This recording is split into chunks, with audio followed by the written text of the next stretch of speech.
Welcome to the shoulder side, where there's no one here but me.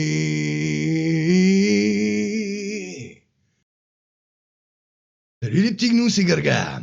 Alors, on va faire une petite vidéo rigolote sur quoi qui s'est passé au Bilderberg. Alors, si vous savez pas ce que c'est le Bilderberg, c'est un groupe, de gugus qui se réunissent tous les ans pour discuter de on ne sait pas quoi, parce qu'ils n'ont pas le droit de dire de quoi ils ont parlé. Mais en tout cas, ce sont tout un groupe de couillons qui sont... t'as des politiques, t'as des mecs des services secrets, t'as des magnats de la presse, de l'industrie et d'autres connards de milliardaires qui blablatent comme ça dans le plus grand des calmes sans qu'on ne sache vraiment de quoi il est question. Donc on va essayer de voir un petit peu si on a des légers indices, histoire de voilà, parce que sinon après c'est des théories du complot, hein, forcément ça alimente ce genre de truc. C'est rigolo. Alors que la guerre en Ukraine s'amplifie, c'est un article de pressetv.ir. Alors je sais pas si c'est Irlande ou Iran, ça pourrait être marrant que ça vienne d'Iran, qui date de dimanche 5 juin 2022 à 5h43. Alors ici on voit Jens Stoltenberg, secrétaire général de l'OTAN. Voilà. Alors ça dit, on va se rallumer son mégot. La 68e réunion du groupe Bilderberg semble être un conseil de guerre largement concentré sur le conflit en Ukraine. Le président russe Vladimir Poutine ayant menacé que Moscou viserait de nouvelles cibles si des missiles de longue portée étaient fournis à Kiev, il a estimé que des livraisons actuelles d'armes visaient à prolonger le conflit. Ces déclarations interviennent quelques jours après que les États-Unis ont annoncé leur décision de livrer à l'Ukraine des lance-roquettes multiples d'une portée d'environ 80 km. Bah putain, ouais, tu fais du rocket jump de bâtard avec ça. Dans la conjecture où la 68e réunion secrète de Bilderberg se déroule à Washington, dont les participants discutent entre autres de la crise en Ukraine, les spéculations font part d'un éventuel plan de l'Occident visant à allumer la mèche d'une nouvelle guerre dans les mois à venir. La 68e réunion du Bilderberg qui débutait le 2 juin et qui se clôture dimanche 5 juin, qui s'est clôturée dimanche 5 juin, avec la participation de 120 personnalités éminentes en provenance de 21 pays, s'est tenue sous les dispositifs de sécurité draconiens, selon des journalistes et des internautes. Ouais, à chaque fois c'est service secret, hein, la sécurité, c'est pas... c'est pas le grand Renoir que tu vas trouver à Cora, hein, c'est c'est pas les mêmes. D'après le journal britannique The Guardian, la composition de Bilderberg de 2021, je pense que c'est plutôt 2022, là ils ont dû se planter, hein, est plutôt sécuritaire et militaire. Sur le site web officiel du groupe Bilderberg, les sujets abordés sont listés. L'Ukraine est au cœur de l'agenda. La question de la Chine et de la Russie est également abordée par les participants. La crise sanitaire, la désinformation, les enjeux qui guettent l'OTAN, mais également les réalignements géopolitiques ont été au menu des échanges. Dans la foulée, The Guardian écrit dans un article publié samedi 4 juin « Après 2 ans d'interruption en raison de la pandémie, le sommet mondial d'élite est redémarré dans un hôtel immergé de dispositifs de sécurité à Washington, avec une liste d'invités de haut niveau qui comprend les chefs de l'OTAN, de la CIA, du GCHQ, du Conseil de sécurité nationale des États-Unis, 2 premiers ministres européens, une bonne dose de milliardaires, de la technologie et Henry Kissinger, toujours dans les bons coups. Kissinger, le ducto. Ah, si vous connaissez pas cette chanson, alors je sais pas par contre ce que c'est GCHQ. Ouais, si vous connaissez pas la chanson Kissinger, le ducto, c'est une chanson de Henri Salvador qui est très rigolote sur la guerre du Vietnam. Et quand voilà, voilà. Alors GCHQ, c'est Gouvernement Communication Headquarter. Voilà, c'est le quartier général des communications du gouvernement. D'accord, ok. C'est le service de gouvernement du Royaume-Uni responsable du renseignement d'origine électromagnétique et de la sécurité des systèmes d'information. Ok. Non, c'est pas ça. Voilà. À lire aussi, un avion bourré d'armes pour Kiev abattu. Bah tiens, je lirai ça après. Le journal britannique continue en 2019, où la réunion Bilderberg a eu lieu pour la dernière fois avant la pandémie, en chair et en os. Elle était axée sur les sujets optimistes tels qu'un ordre stratégique stable et quel avenir pour l'Europe. Cette année, cependant, l'ordre du jour sent le chaos et la crise.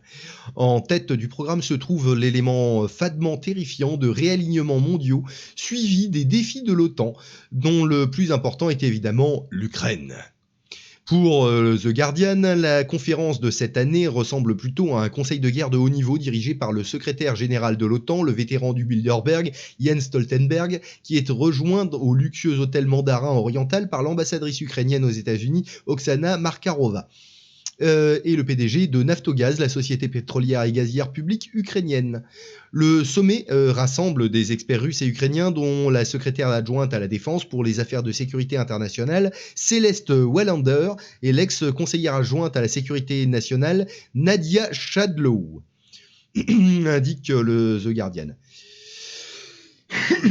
La salle de conférence est équipée d'écrans vidéo permettant à certains dignitaires de participer virtuellement. Et il est fort probable que le président ukrainien Volodymyr Zelensky fasse preuve d'une participation virtuelle au pourparlers. Tu m'étonnes, lui dès qu'il voit une caméra, un écran, il est tout fou.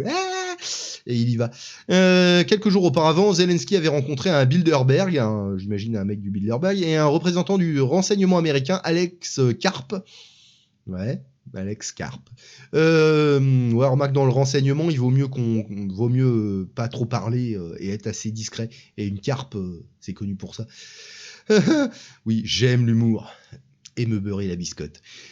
Qui dirige Palantir, d'accord, ok, Palantir. Un de ces quatre, faudra que je fasse un truc là-dessus quand j'aurai le temps de faire des recherches, parce que, quand même. La société de surveillance et d'analyse de données de mauvaise réputation financée par la CIA. Oui, voilà pourquoi il faut que j'en parle. Nombreux sont les utilisateurs du cyberespace qui s'opposent à la nature secrète et confidentielle de la réunion du Bilderberg. Les participants à Bilderberg et le personnel de sécurité ont été interdits d'en parler aux médias. Voilà. Alors dans le Bilderberg, dans les années précédentes, on a eu pas mal de mecs. Par exemple, on a eu un certain Emmanuel Macron, qui n'était pas encore ministre à ce moment-là. C'était juste avant qu'il devienne ministre des Finances. Et donc voilà. C'est assez marrant, il y a des mecs comme ça qui débarquent. Il y a eu Manuel Valls aussi, qui était allé avant d'être ministre aussi. Ouais. C'est pour ça que ça alimente pas mal de théories plus ou moins fumeuses. Alors, on continue avec un article de Réseau International qui date du 6 juin 2022 par Pepe Escobar. Olé. Bilderberg vise la Chine. Campagne de dons. Non, ok, ça c'est la campagne. Si vous voulez leur faire des dons, allez-y. Ils méritent. C'est du boulot bien qu'ils font. Lorsque Davos et les messagers de Bilderberg regardent le grand échiquier, un petit clin d'œil à Brzezinski, ils réalisent que leur ère de repas gratuits perpétuel est terminée. Discrètement aussi peu visible qu'un virus menaçant, la 68e réunion du groupe Bilderberg se déroule actuellement à Washington DC. Rien à signaler ici, pas de théorie du complot sur une cabale secrète, s'il vous plaît. Il s'agit simplement d'un groupe diversifié de dirigeants politiques et d'experts, dociles, qui discutent rien et boivent du champagne. Ouais. Pourtant, force est de constater que le choix du lieu en dit plus que l'ensemble de la bibliothèque d'Alexandrie réduite en cendres. Oui, c'est sûr que si elle est réduite en cendres, elle va pas dire grand-chose de long. En cette année qui annonce l'explosion d'une guerre par procuration très attendue entre l'OTAN et la Russie, discuter de ces innombrables ramifications convient bien à la capitale de l'empire du mensonge, bien plus qu'à Davos, il y a 4 semaines où un certain Henry Kissinger les a mis en ébullition en avançant la nécessité d'un compromis toxique appelé diplomatie. La liste des participants du Bilderberg 2022 est un plaisir à parcourir. Voici quelques-unes des figures de proue. James Baker, consigliere et extraordinaire, maintenant simple directeur de l'Office of Net Assessment au Pentagone. José Emmanuel Barroso, ancien chef de la Commission européenne qui a ensuite reçu un parachute doré en tant que président de Goldman Sachs International. Ça, c'est du... il est tellement pas doré le parachute que c'est pas un parachute en fait. C'est du lest. Albert Bourla, ce nom m'amuse toujours, le président de Pfizer, William Burns, le fils de Monsieur Burns, directeur de la CIA, Il y a du niveau. Hein. Kurt Campbell, rien à voir avec Bruce, le type qui a inventé le pivot vers l'Asie d'Obama-Hillary, aujourd'hui coordinateur de la Maison-Blanche pour l'Indo-Pacifique. Mark Carney, ancien de la Banque d'Angleterre, l'un des concepteurs du Great Reset, aujourd'hui vice-président de Brookfield Asset Management. Henry Kissinger, la voix de l'establishment, ou un criminel de guerre, faites votre choix. Moi, mon choix est presque fait. Charles Michel, président du Conseil européen. Minton Beddoes. Des bédos à la menthe. Rédacteur en chef de The Economist, qui relaiera dûment toutes les grandes directives du groupe Bilderberg dans les prochaines couvertures du magazine.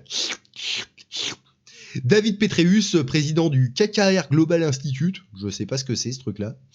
Mark Rutte, Premier ministre faucon des Pays-Bas, ou peut-être un vrai, je ne sais pas. Jens Stoltenberg, perroquet de l'OTAN, secrétaire général, ouais, enfin ouais. Jake Sullivan, directeur du Conseil national de sécurité, de je ne sais où, peut-être des États-Unis, j'imagine. Bon, admettons. Les affiliations idéologiques et géopolitiques de ces membres du groupe diversifié n'ont pas besoin d'être précisées. Cela devient encore plus sexy lorsqu'on voit ce dont ils vont discuter. Check it, baby. Entre autres sujets, nous trouvons les défis de l'OTAN, le réalignement de l'Indo-Pacifique, la continuité du gouvernement et de l'économie, les conspirationnistes, continuité en cas de guerre nucléaire, ouais, peut-être, la perturbation du système financier mondial, déjà en cours, la santé post-pandémique, pour les conspirationnistes, comment organiser la prochaine pandémie, il fait du mauvais esprit, lui, hein. Le commerce et la démondialisation, et bien sûr, les steaks de bœuf wagyu de premier choix, la Russie et la Chine. Et ça, c'est les pièces principales. Hein. Comme le Bilderberg suit les règles de Chatham House, oui, Chatham. Je crois que c'est Chatham, mais je suis pas sûr. Les simples mortels n'auront pas la moindre idée de ce qu'ils ont réellement proposé ou approuvé. Et aucun des participants ne sera autorisé. Putain, c'est une liaison dangereuse, ça. Ne sera autorisé à en parler à qui que ce soit. L'une de mes meilleures sources new-yorkaises, qui a un accès direct à la plupart des maîtres de l'univers, aime à dire que Davos et Bilderberg ne sont que des messagers. Ceux qui dirigent vraiment le spectacle ne prennent même pas la peine de s'y rendre, retranchés dans leurs réunions ultra privées dans des clubs ultra privés où les vraies décisions sont prises. Néanmoins, quiconque suit de près l'état pourri de l'ordre international fondé sur des règles aura une assez bonne idée des discussions du Bilderberg 2022. Alors, qu'est-ce qu'ils en disent, les Shintok ? Quoi ? Ouais, c'est du racisme, mais alors ils sont plus nombreux que nous, hein, on a le droit. Hein. Non ? Bon, peut-être. Allez, le secrétaire d'État Little Blinken, l'acolyte de Sullivan dans le remake de Dumb and Dumber de l'administration Crash Test Dummy.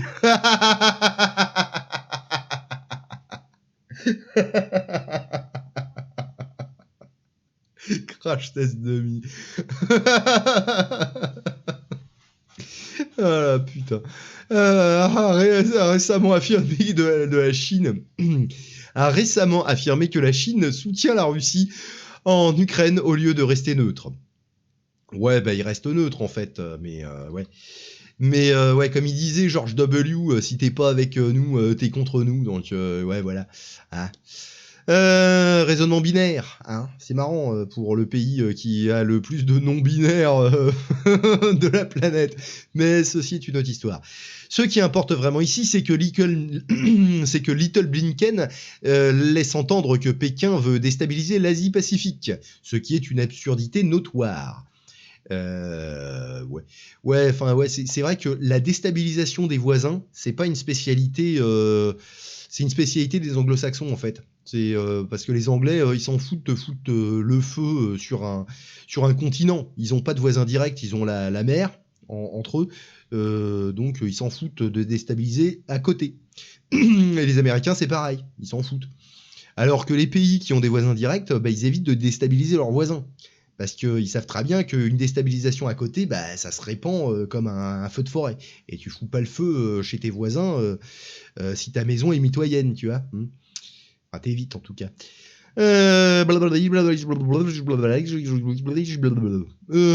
Pourtant, c'est le récit principal qui doit ouvrir la voie aux États-Unis pour muscler leur concoction indo-pacifique. Et c'est le briefing que Sullivan et Kurt Campbell vont délivrer au groupe diversifié. Davos, avec son nouveau mantra autoproclamé « Le Grand Récit », a complètement exclu la Russie. L'objectif principal du Bilderberg est d'endiguer la Chine, qui, après tout, est la première menace existentielle pour l'empire du mensonge et ses satrapies. Ouh, putain, ils sortent de la gromologie. Hein. Alors, les satrapies, si je dis pas de conneries, c'est un truc... c'était chez les Perses. C'était en fait les provinces qui étaient appelées comme ça, si je dis pas de bêtises. Hein. Plutôt que d'attendre des miettes d'informations sur le Bilderberg dispensé par The Economist, il est beaucoup plus productif de vérifier ce qu'un échantillon représentatif de l'intelligentsia chinoise, se basant sur des faits, pense du nouveau racket de l'Occident collectif. Commençons par Justine Lin Yifu. Ancien économiste en chef de la Banque mondiale, aujourd'hui doyen de l'Institut de la nouvelle économie structurelle de l'Université de Pékin, et Sheng Songsheng, okay, ancien directeur du département des enquêtes et statistiques financières de la Banque de Chine. Ils avancent que si la Chine atteint une infection dynamique zéro pour le Covid-19 d'ici la fin du mois de mai, cela s'est réellement produit, voire la fin du confinement à Shanghai, forcément, à force de cramer tout le monde, ils ont fini par avoir une infection dynamique zéro. Hein. L'économie chinoise pourrait croître de 5,5% en 2022. Il rejette la tentative impériale d'établir une version asiatique de l'OTAN. Tant que la Chine continuera de croître à un rythme plus élevé et de s'ouvrir, les pays européens de l'ANAS, ne participeront pas au piège du découplage des États-Unis afin d'assurer leur croissance économique et la création d'emplois. Dégueulasse, impardonnable. 3 universitaires de l'Institut d'études internationales de Shanghai et de l'Université de Fudan abordent le même point.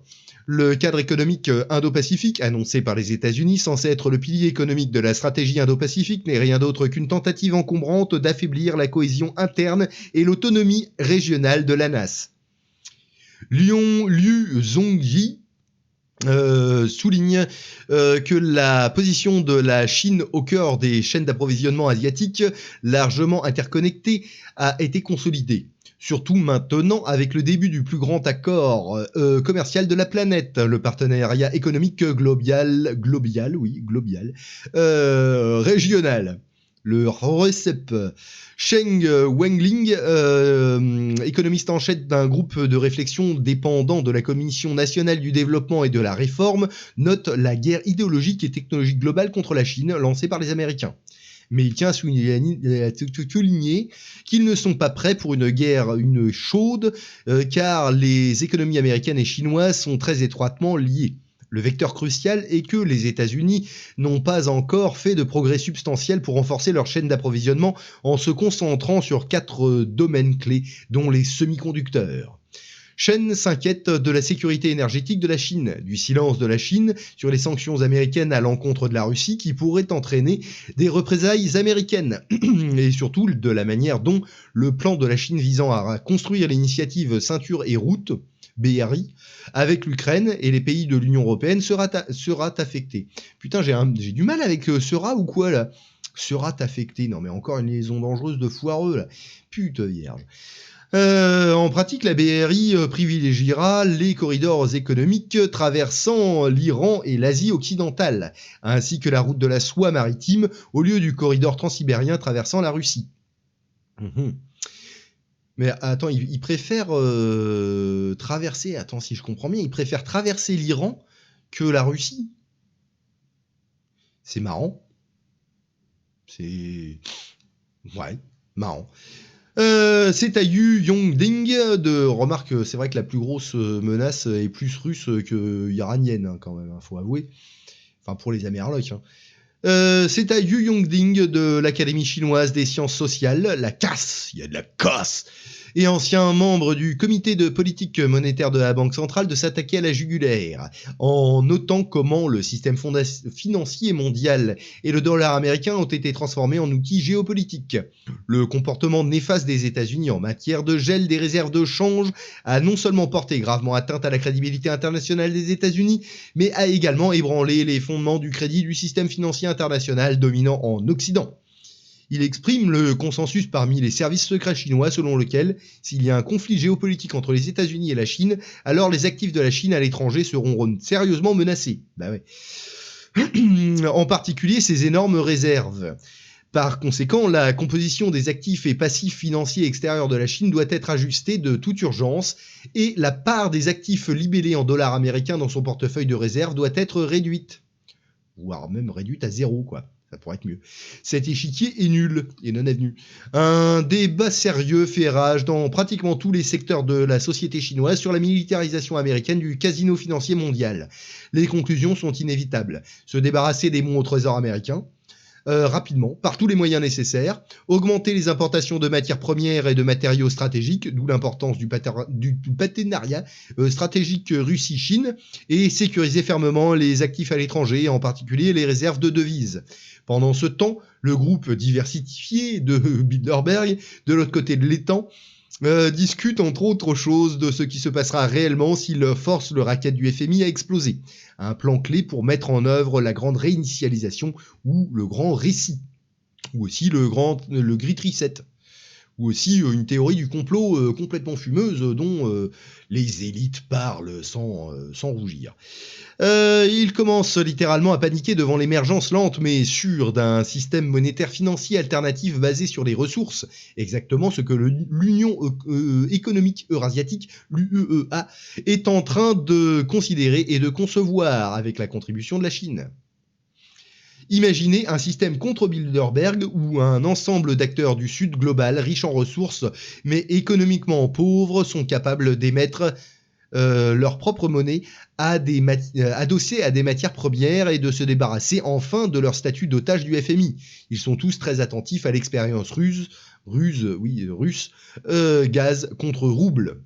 Et dans le cas particulier de la Chine, ce qui comptera toujours, ce sont les masses de capital productif qui sous-tendent une infrastructure industrielle et civile massive et extrêmement profonde. Il n'est pas étonnant que les messagers de Davos et de Bilderberg, lorsqu'ils regardent le grand échiquier, soient remplis d'effroi. Leur ère de déjeuner gratuit perpétuel est terminée. Ce qui ravirait les cyniques, les sceptiques, les néo-platoniciens et les taoïstes, c'est que ce sont les hommes et les femmes de Davos-Bilderberg qui sont en fait enfermés dans le Zugzwang. C'est quoi ça, le Zugzwang? C'est quoi un Zugzwang? What the bordel? Zugzwang. Et une situation aux échecs, je connaissais pas ça, tiens, qui empêche de passer quand un joueur est d'accord. Quand un joueur est désavantagé, ok. D'accord, ah oui, je vois le concept. Ok. D'accord, je connaissais pas ce délire, je connaissais pas le terme en tout cas. Je connaissais le principe aux échecs, mais pas le terme. Bien habillé, mais n'ayant nulle part où aller, même Jamie Dimon de JP Morgan, qui n'a même pas pris la peine d'aller à Bilderberg, a peur, affirmant qu'un ouragan économique se prépare. Et renverser l'échiquier n'est pas un remède. Au mieux, cela pourrait amener à une visite en grande pompe en smoking de monsieur Sarmat et de monsieur Zircon, apportant du champagne hypersonique. Voilà, que dire de plus? Rien, en fait. Hein.